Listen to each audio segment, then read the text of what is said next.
Vamos a hablar sobre un pequeño resumen sobre programación C++. Es un lenguaje de programación diseñado en los años 1980. Con la intención de su creación fue extender el exitoso lenguaje de programación C con mecanismos que permitieran la manipulación de objetos. Este lenguaje abarca tres paradigmas. 1. Es programación estructurada.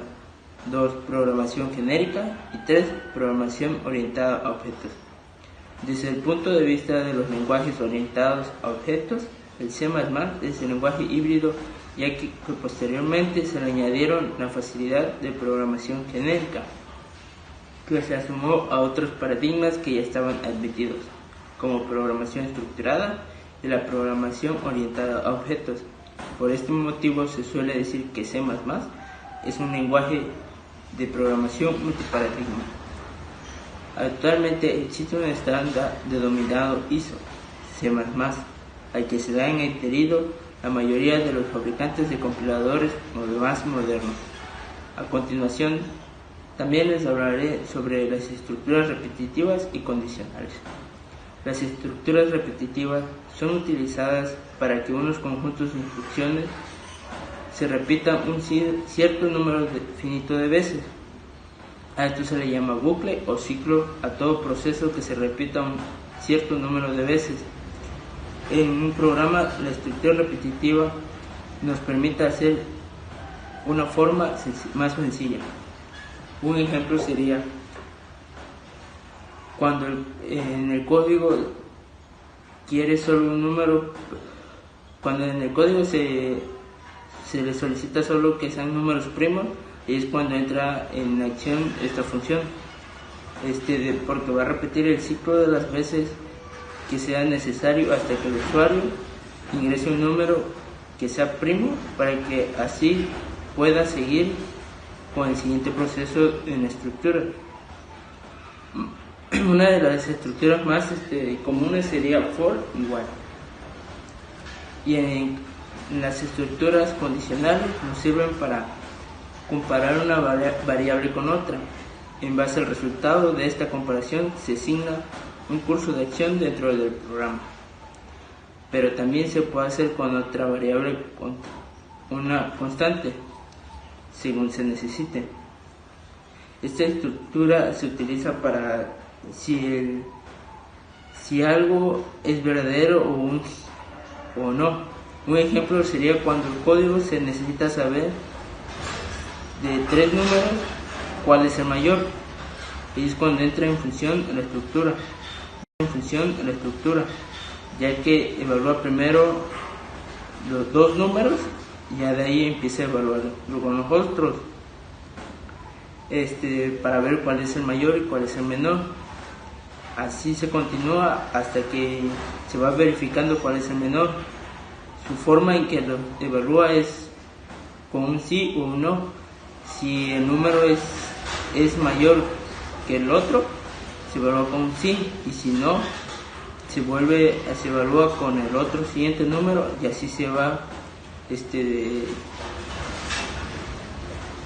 va repitiendo el ciclo hasta que obtiene el mayor de los tres números. Ya después de eso, ya ahí es donde se cierra la estructura. Ya de ahí empieza las siguientes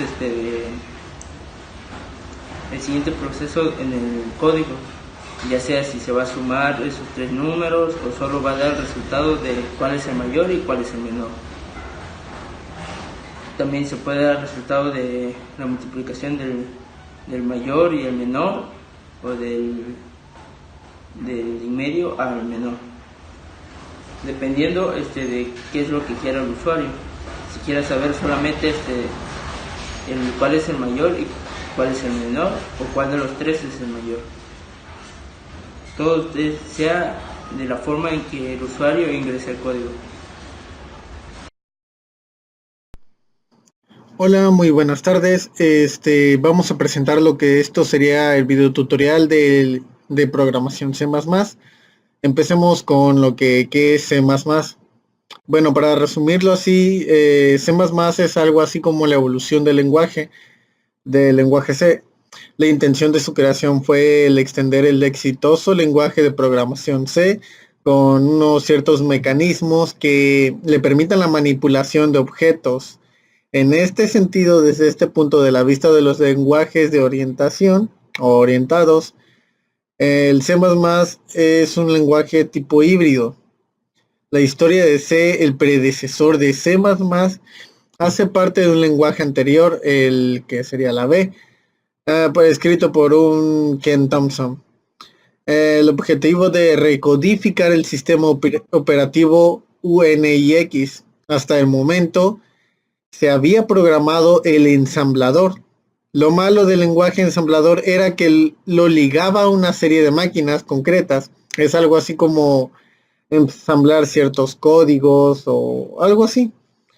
Por lo que ligaba a una serie de máquinas a conseguir un lenguaje abstraído a cada máquina que cada máquina conseguiría de una portabilidad del sistema muchísimo mayor.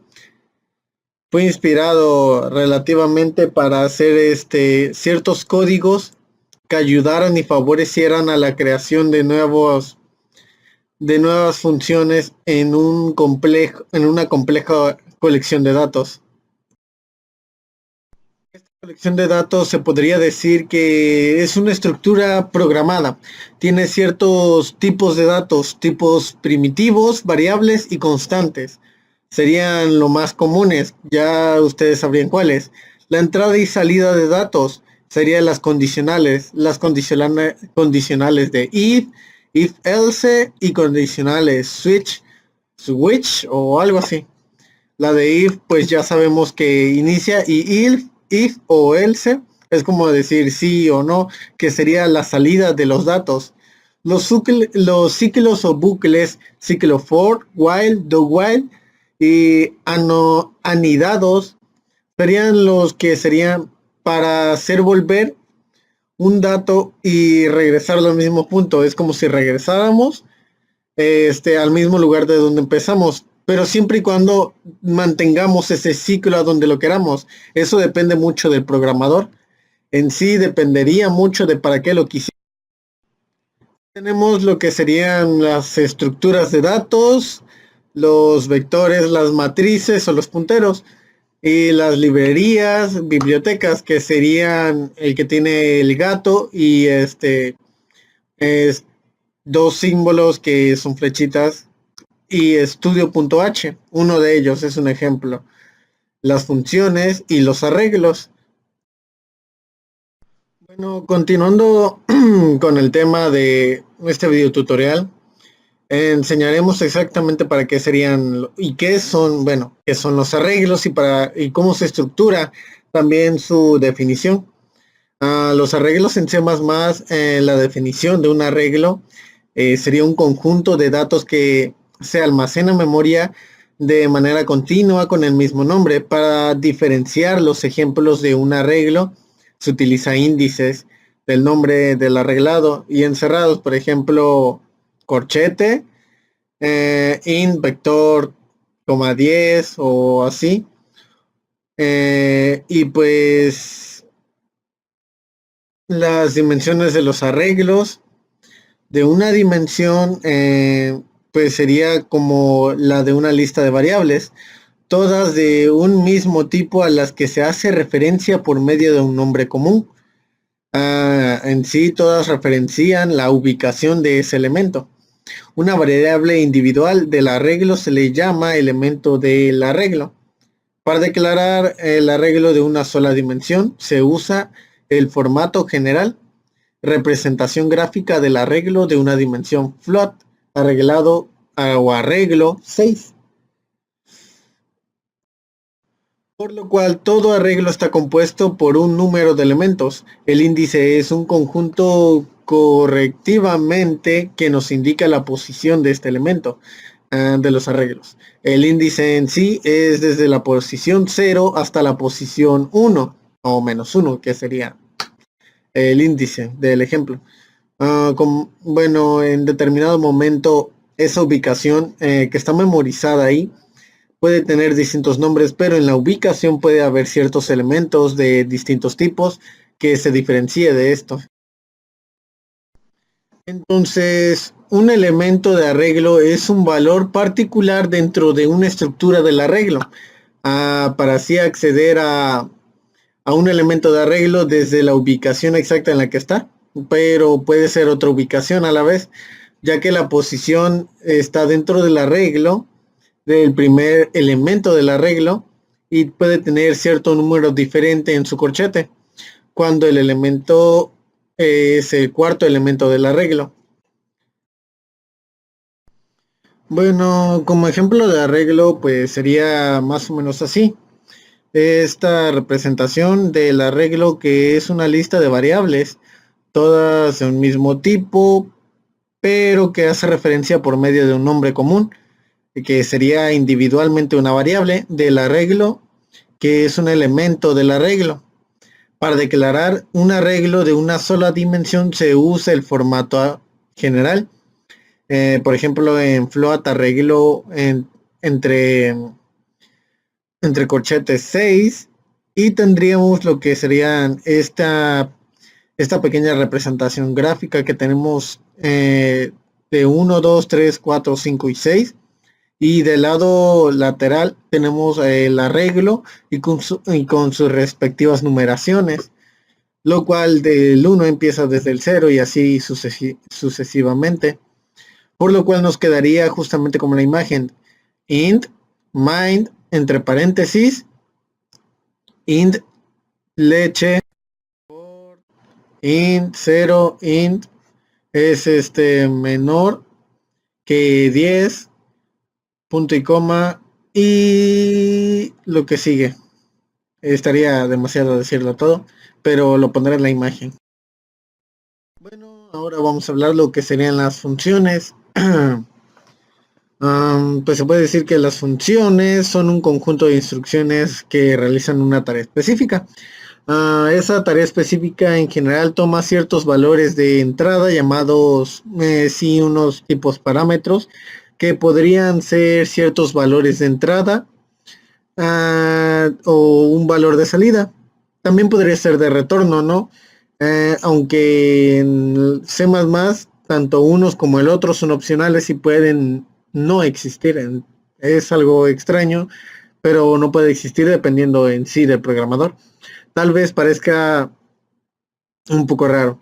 Se usan en todas partes las funciones. Bueno, no siempre, pero puede ser una opción que te puede reducir ciertos datos.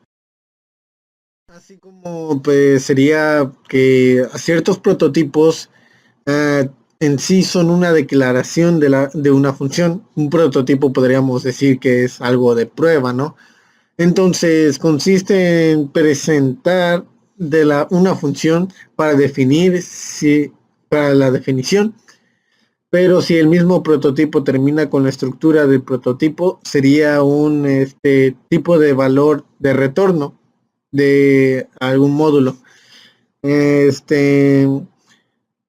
prototipo de una función se compone de unas secciones, opcionalmente de una palabra que especifique el tipo de almacenamiento. Puede ser externo o static. Si no es específicamente ninguna, por defecto será extern. Eso puede ser también de otro tipo de valor de retorno como void. Y pues retorno, si no se establece, será int por defecto. O sea, si no se estableciera el valor de void, sería int. Tiene un concepto muy específico de usos de retornos, tipos de retornos. Para identificar la variable de la función es ponerles nombres que indiquen lo más claramente posible qué es lo que hace en sí.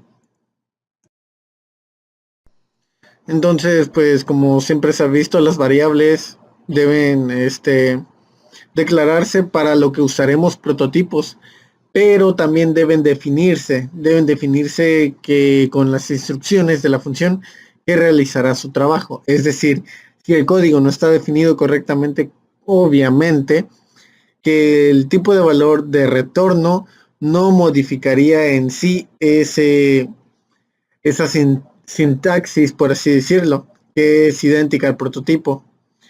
Y esto haría que elimine el punto y se coma el final y se añade el cuerpo de la función que representa el código. Pues sí, una definición de esto sería que después de que el prototipo, lo habitual es después de la función main, una función es muy especial, por lo cual la función main de la que se habla primero se trata de la función de entrada y debe de existir siempre, ya que toma el control cuando se ejecute el programa. Entonces, si no ejecuta el programa, pues simplemente no pasa nada. Y así. Bueno, como ejemplo de las funciones, podemos ver que en esta imagen encontrada en internet por un cierto amigo, vemos que float suma entre paréntesis int a, 1 nt b, que sería int, pues es int, pero desde aquí parece 1. Entonces vemos que declaramos desde arriba y abajo entre las llavecitas vemos lo que sería el trabajo, que sería int suma, dos punto y coma, suma es igual a más b, y retornamos al punto que se nos indica ahí, que sería suma a lo que sería la variable o el elemento.